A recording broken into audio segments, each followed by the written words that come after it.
The moment Patricia Harlow yanked my driver's license out of my hand, I knew this was going to be one of those afternoons. She lifted it toward the sunlight like she was inspecting a diamond for flaws, squinting with the suspicion of someone checking for counterfeit bills at a corner store. "Nice try," she said, her voice dripping with superiority. "But you're not on our approved resident list. This ID could be fake, for all I know." There I was, standing in my own driveway, arms loaded with grocery bags, while my ice cream melted under the blistering July sun. Behind her stood 2 HOA volunteers, her loyal foot soldiers. One wore blinding orange Crocs with socks, and the other had on tactical cargo shorts, clearly convinced he was part of some elite suburban security force. "Ma'am," I said carefully, keeping my tone steady, "I moved in last week. Unit 47 on Sycamore Court. I've got all the paperwork inside, if you'll just let me." "Absolutely not," Patricia snapped, clutching my ID like she'd just won a trophy. "You'll vacate the premises immediately, before I call the real authorities. We have strict protocols about unauthorized persons in Pine Valley Estates." I couldn't help but smile. The irony was too good to pass up, because technically I was the real authorities. She just didn't know that Robert Mitchell, the man whose ID she was holding hostage, happened to be the director of the state HOA Oversight and Ethics Committee. "My name's Robert Mitchell. I'm 55 years old, and after 3 decades working in civil engineering and regulatory enforcement, I've seen just about every type of petty power trip you can imagine. After my divorce last year, I decided it was time to downsize. My big house in the suburbs felt empty, so I went looking for something quieter, simpler, somewhere I could relax. That's how I ended up here at Pine Valley Estates, a neat tree-lined community of townhomes that looked peaceful on paper. The real estate agent painted it as a friendly, well-organized neighborhood. What they didn't mention was the self-appointed dictator running the place, Patricia Harlow, Joey president for 8 straight years, and the kind of woman who wielded her clipboard like a medieval weapon.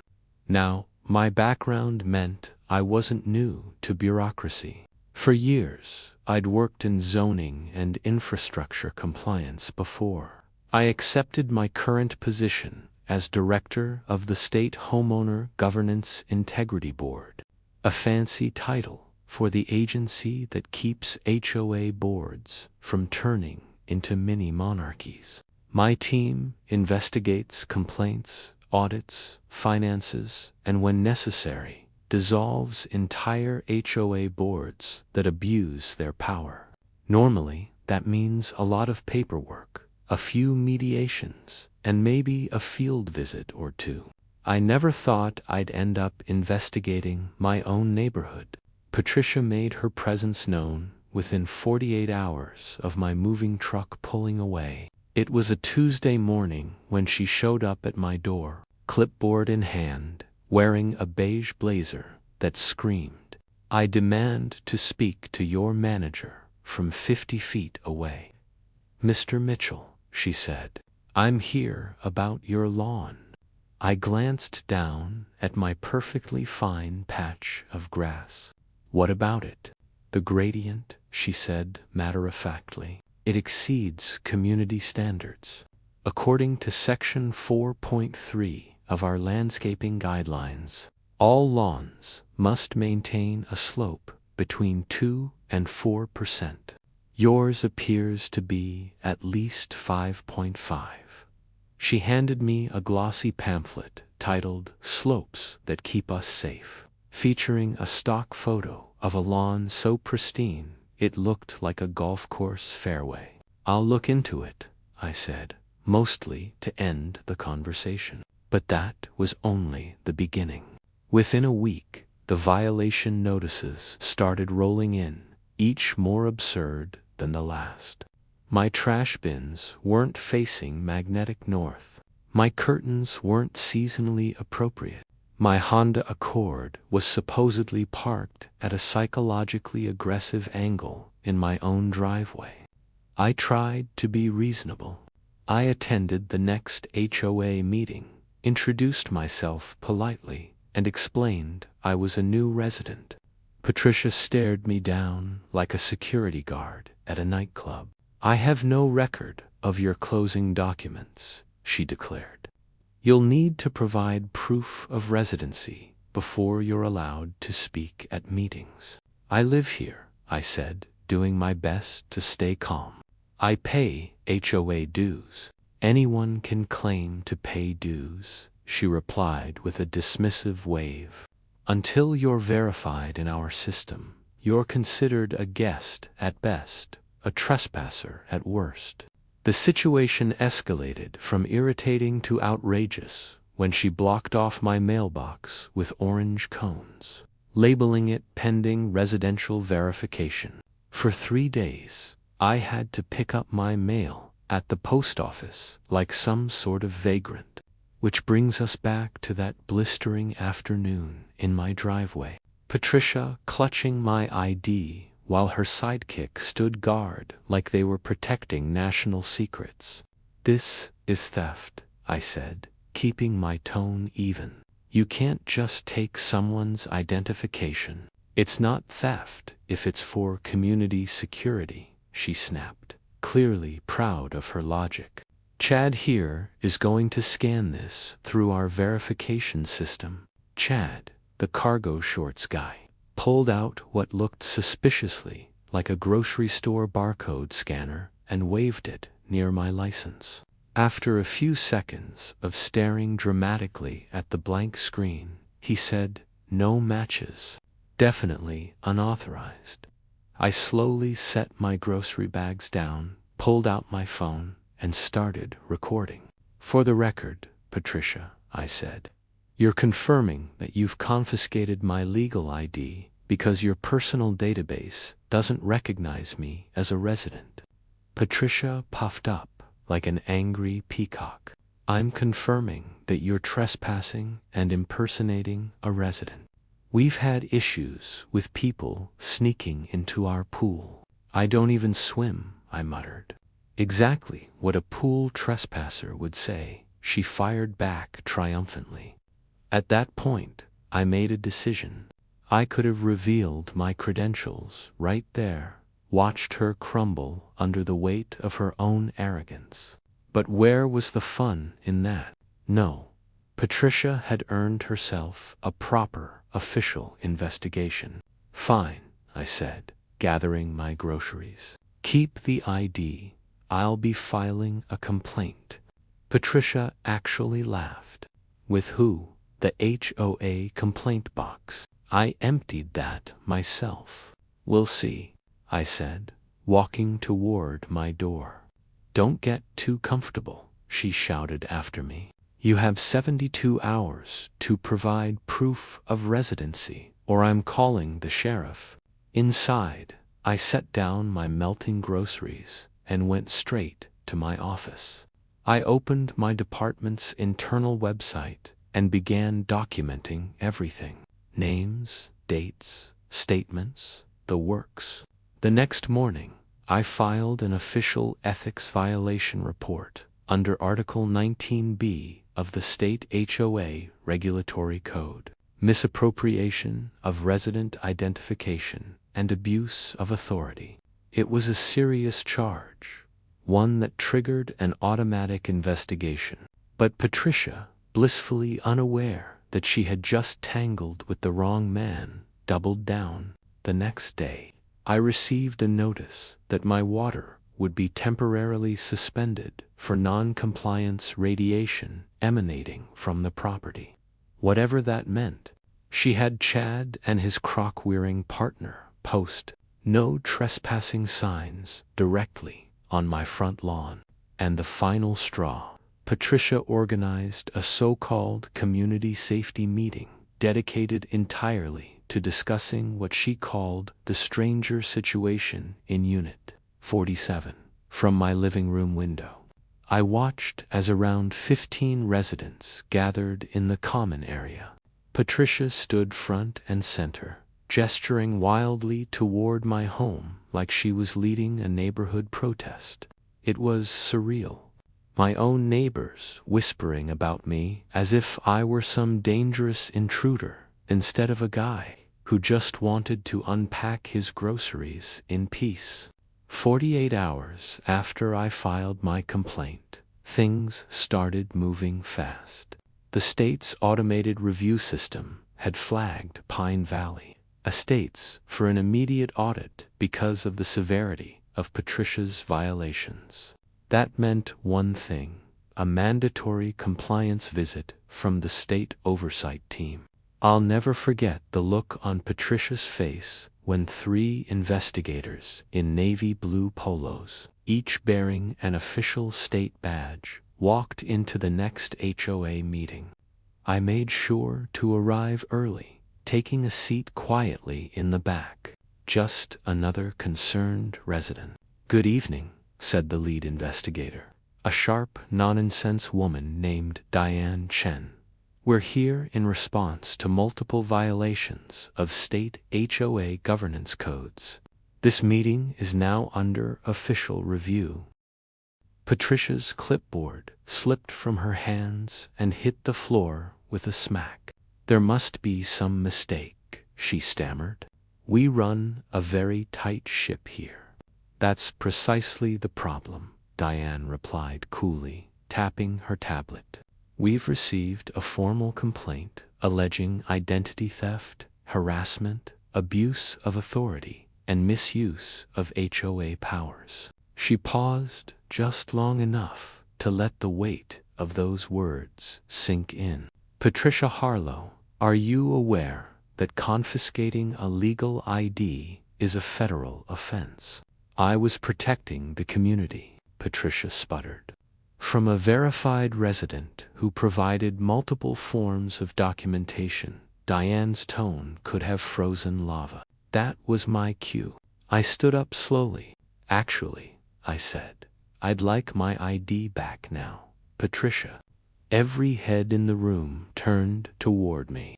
Patricia's face went from confused to shocked to horrified as Diane continued reading from her tablet. "For the record, the complaint was filed by Robert Mitchell, director of the State HOA Oversight and Ethics Committee." She turned to me. "Mr. Mitchell, would you like to address the board?" I walked to the front of the room, savoring every step. "Thank you," I said evenly. "I moved to Pine Valley Estates, looking for peace.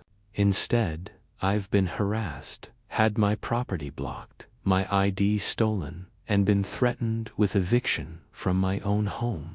I've documented 17 separate violations of state regulations, all within 2 weeks."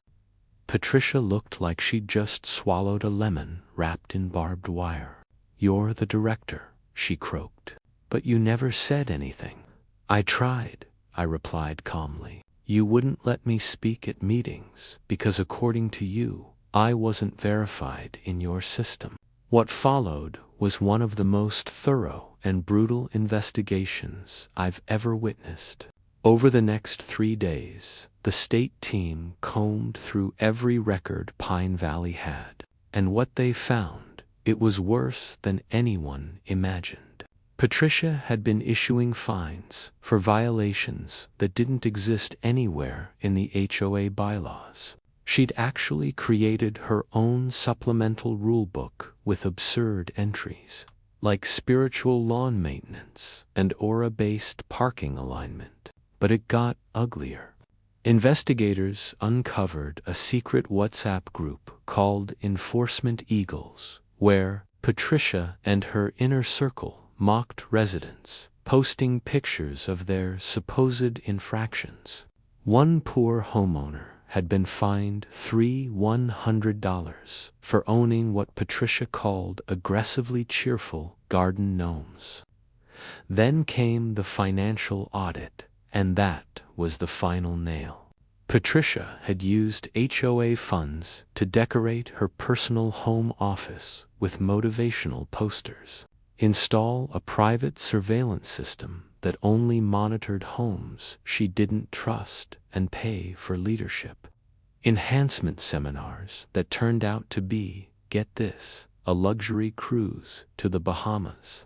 But the real smoking gun, the so-called resident verification database Chad pretended to scan my ID against, it didn't even exist.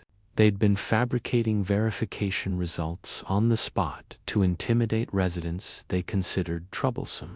When the results were presented at the emergency HOA meeting, the community room was packed to capacity. People were standing in the back, whispering, waiting. I spotted the woman with the cheerful gnome sitting in the front row, nearly vibrating with vindication. Diane Chen stepped up to the podium, her expression hard as stone. After a comprehensive investigation, she began. We have found Pine Valley Estates, HOA, in violation of 37 separate state regulations. Effective immediately, the current board is dissolved, pending restructuring. Patricia shot to her feet. You can't do this, she shouted. I've been running this HOA for 8 years. I've kept this community safe from chaos. You've been running it like your personal kingdom, Diane replied firmly. The state is placing Pine Valley under administrative probation. A temporary board will be appointed while new elections are organized. This is all his fault.